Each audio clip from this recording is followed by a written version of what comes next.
Kerana di dalam kesibukan kehidupan kita di dunia ini, saya khususnya, juga mungkin tuan-tuan, kita sering terlupa apa sebenarnya yang kita cari di dalam kehidupan ini. Bukan sahaja kita terlupa, kadang-kadang orang-orang yang hebat macam para sahabat radhiyallahu anhum ajma'in, mereka pun terlupa apa sebenarnya di sebalik kejadian-kejadian yang berlaku, sehingga Nabi kita Muhammad sallallahu alaihi wasallam mengingatkan mereka di sebalik kejadian-kejadian yang berlaku itu, terutama apabila membabitkan perebutan tentang hal dunia ini. Saya ingin menyebut mukaddimah ini sebelum saya pergi kepada tajuk utama kita ini. Saya ingin menukilkan satu kisah yang penting yang patut kita renung, yang berlaku selepas daripada peristiwa peperangan Hunain. Peperangan Hunain adalah peperangan yang berlaku pada tahun 8 Hijrah. 8 Hijrah, kita tahu setahun dua selepas itu wafatnya Nabi sallallahu alaihi wasallam. Dan sebelum peperangan Hunain ialah peristiwa Fathu Makkah, pembukaan kota Mekah. Kita tahu bahawasanya Nabi ini orang Mekah, dan baginda sallallahu alaihi wasallam berhijrah ke Madinah. Dan orang Madinah tu yang sambut Nabi tu, yang bela Nabi tu, kita namakan sebagai suku golongan Ansar. Orang Ansar ni orang yang terpilih. Nabi sebut, la yuhibbu ansar illa mu'min wa la yubghiduhum illa munafiq. Tidak mencintai Ansar melainkan orang mukmin, tak membenci Ansar melainkan orang munafik. Quran puji mereka. وَالَّذِينَ تَبَوَّأُوا الدَّارَ وَالْإِيمَانَ مِنْ قَبْلِهِمْ يُحِبُّونَ مَنْ هَاجَرَ إِلَيْهِمْ وَلَا يَجِدُوا فِي صُدُورِهِمْ حَاجَةً مِمَّا أُوتُوا وَيُؤْثِرُونَ عَلَى أَنفُسِهِمْ وَلَوْ كَانَ بِهِمْ خَصَاصَةٌ. Orang yang mendahului Madinah itu dan beriman sebelumnya, mencintai orang yang berhijrah kepada mereka, tak ada kepentingan terhadap apa yang mereka berikan, mendahulukan diri mereka melebihi orang yang lain walaupun mereka ada keperluan. Allah puji mereka. Tapi Allah uji mereka di dalam peristiwa peperangan Hunain. Peperangan Hunain, kita kena bayangkan suasana dia selepas daripada Nabi balik ke Mekah. Sekian lama Nabi telah dibuang oleh kaumnya beberapa tahun. Kemudian berlaku peperangan Hunain, suku Hawazin dan Thaqif. Masa tu bila Mekah, Nabi masuk kota Mekah, penentang-penentang Nabi sebahagian yang tak mati seperti Abu Sufyan, seperti Suhail bin Amr, yang merupakan orang-orang besar Mekah dulu yang merencana dan menentang Rasulullah, mereka masuk Islam. Dan mereka menjadi orang-orang baru, saudara-saudara barulah dalam bahasa kita. Ansar telah lama bersama dengan Nabi, masuk bersama dengan Nabi tawan kota Mekah. Bila suku Hawazin bersiap nak lawan Nabi di Hunain. Hunain ni tempat dia antara Mekah dengan Taif. Siapa pergi Taif sekarang ni, Taif dibuka. Siapa pergi umrah, dia boleh pergi Taif sekarang. Saudi buat pelancong dia akan tengok Hunain. Maka ramai orang yang akan sertai peperangan tu, terutama geng-geng yang baru masuk Islam ni, Abu Sufyan, semua geng-geng ni ramai. Sehingga ada orang Islam kata, sebelum ni kita sikit lah ramai, tak kalah kot.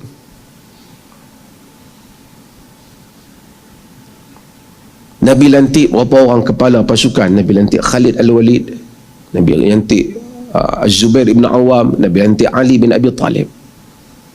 Tapi Hawazin buat persiapan yang baik. Ketika pasukan Islam pergi dengan jumlah yang ramai dari celahan bukit dan pokok, mereka keluar bertempur dengan pasukan Islam. Terkejut orang-orang yang baru masuk Islam ni dan juga para sahabat, berselerakkan lari. Dikatakan oleh ahli sejarah, tinggal 10 orang yang tak lari, Nabi, Abu Bakar, Ali dan beberapa orang lagi, sehingga kena panggil balik, baru patah balik.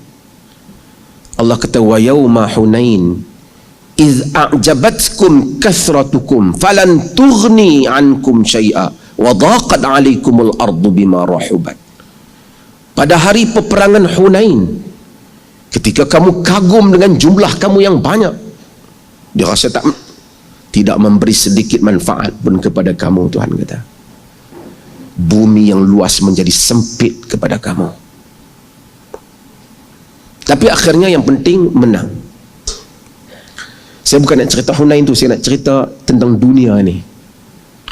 Bila menang, harta rampasan perang yang banyak, 24,000 ekor unta, 40,000 ekor kambing, 6,000 tawanan wanita, 4,000 auqiah emas, perak. Banyaklah harta yang banyak. Harta rampasan perang dibagikan oleh pemerintah kepada tentera. Sebab tu tuan-tuan baca Quran ada surah Al-Anfal, surah harta rampasan perang. Nabi SAW ambil harta ni, bagi kepada semua orang-orang Mekah, Quraisy, terutama yang baru masuk Islam. Nabi tak bagi sikit pun pada Ansar. Orang Ansar yang Madinah, yang selama ni bersama dengan Nabi, Nabi tak bagi sikit pun.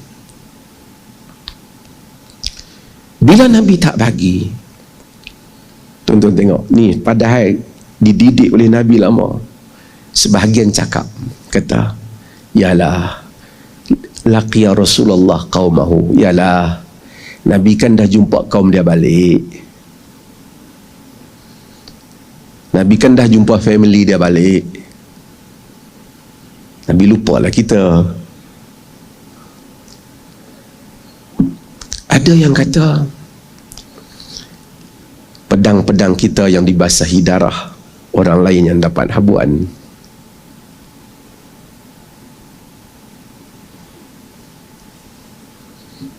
Sa'ad bin Ubadah, pemimpin Ansar, sahabat setia Nabi, dia dengar kaum dia bercakap tentang hal ini. Ni masih lagi di situ lagi. Dia pergi jumpa Nabi.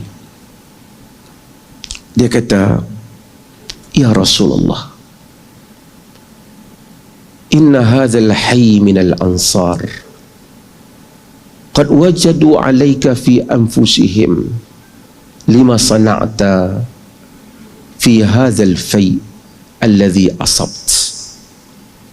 Wahai Rasulullah, orang-orang Ansar ni tak puas hati tentang cara Rasulullah uruskan harta rampasan perang ni. Nabi tu sebenarnya dia wajadu alaika fi anfusihim ni, dia bukan benci, dia ada rasa tak syok,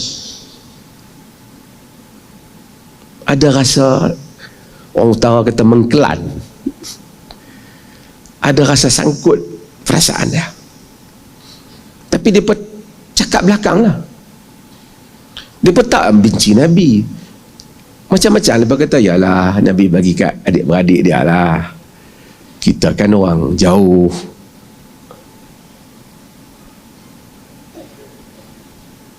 Qasamta fi qaumika, kau bagi kat kaum kau. Wa ataita ataya 'idhaman fi qabailil Arab, kau bagi banyak kepada kabilah-kabilah Arab. Tapi Ansar sikit pun tak dapat.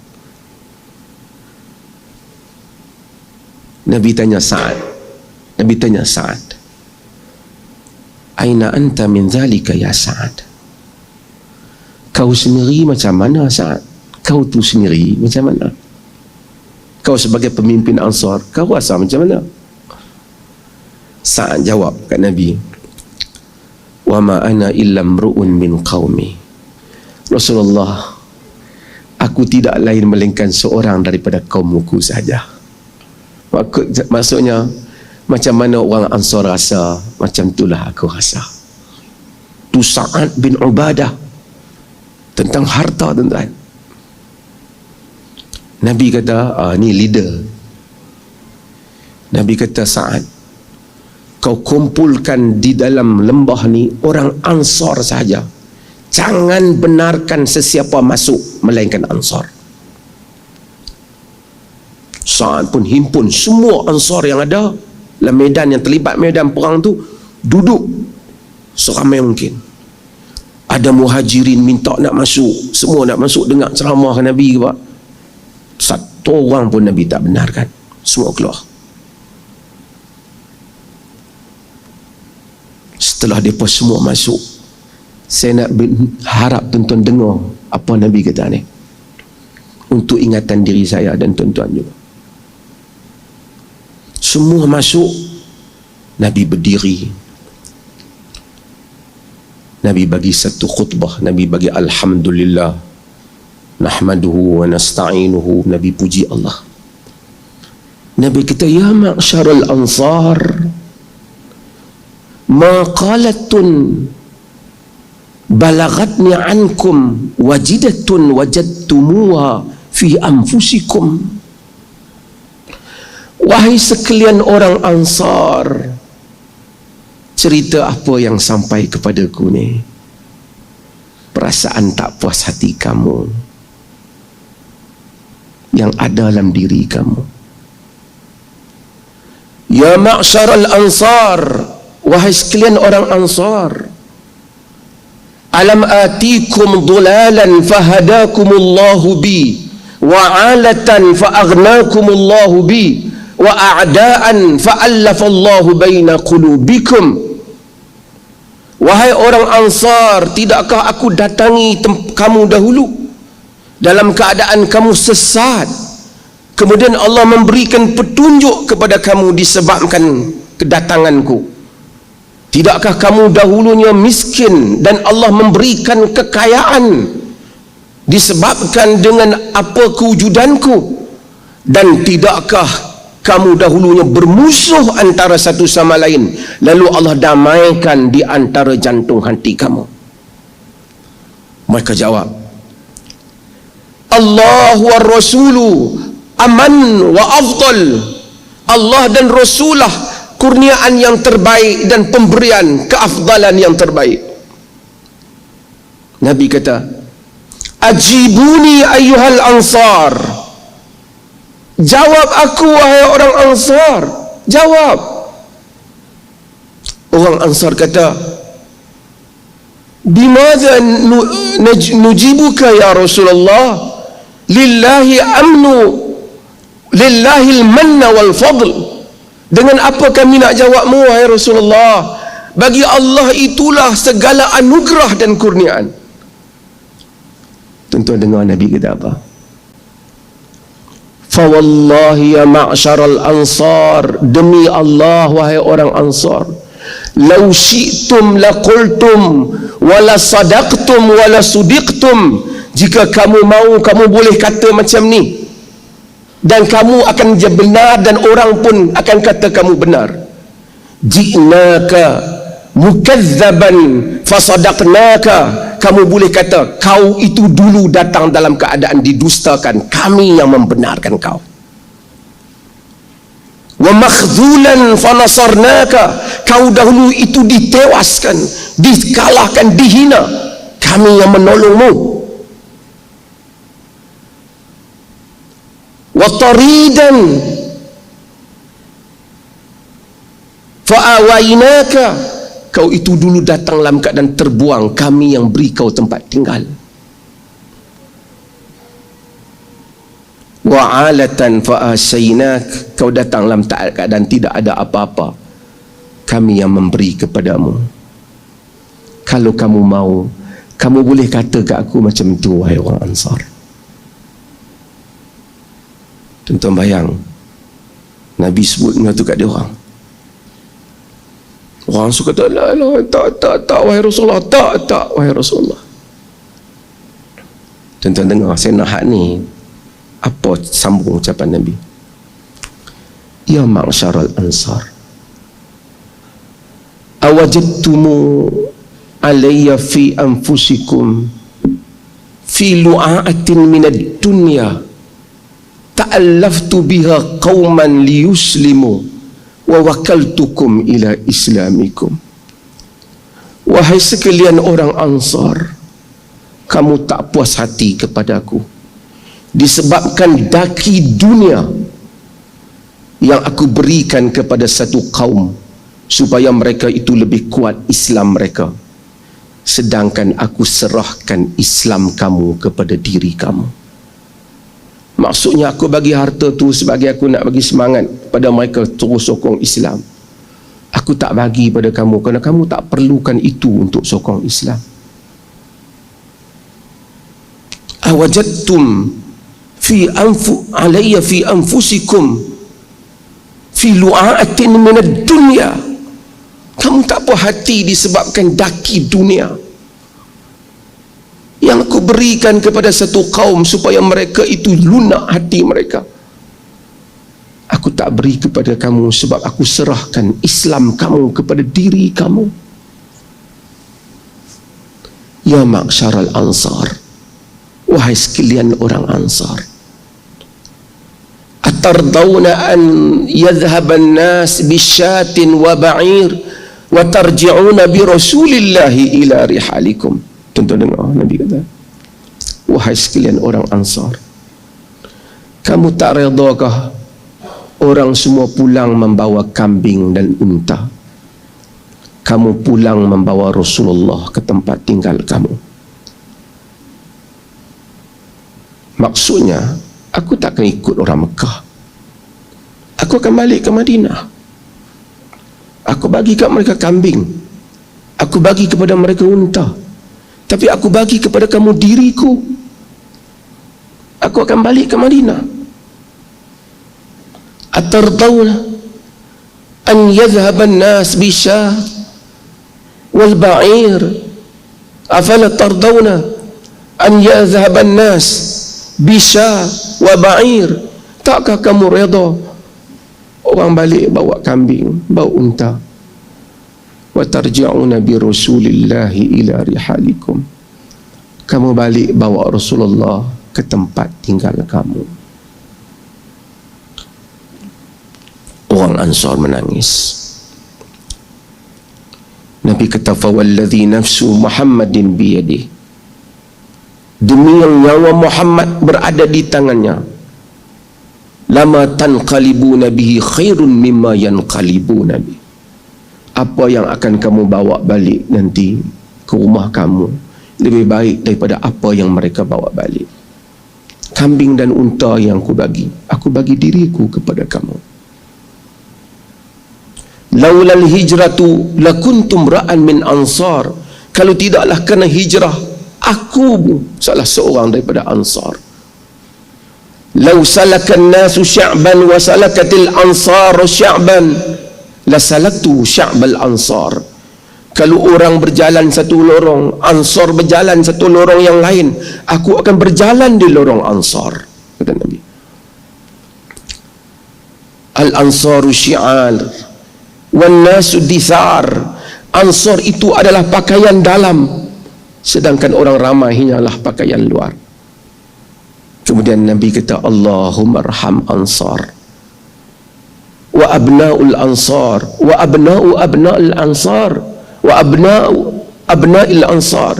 Ya Allah, rahmatilah Ansar, anak orang Ansar dan cucu orang Ansar. Sebab tu orang Ansar ini, tuan-tuan dirahmati. Saya bukan nak cerita pasal Ansar, saya nak cerita selepas daripada itu orang Ansar menangis antara memilih Rasulullah dan memilih harta yang diberikan dari yang peperangan. Walaupun lama mereka duduk dengan Nabi, kadang-kadang terlupa mereka ada Nabi walaupun tak dapat unta.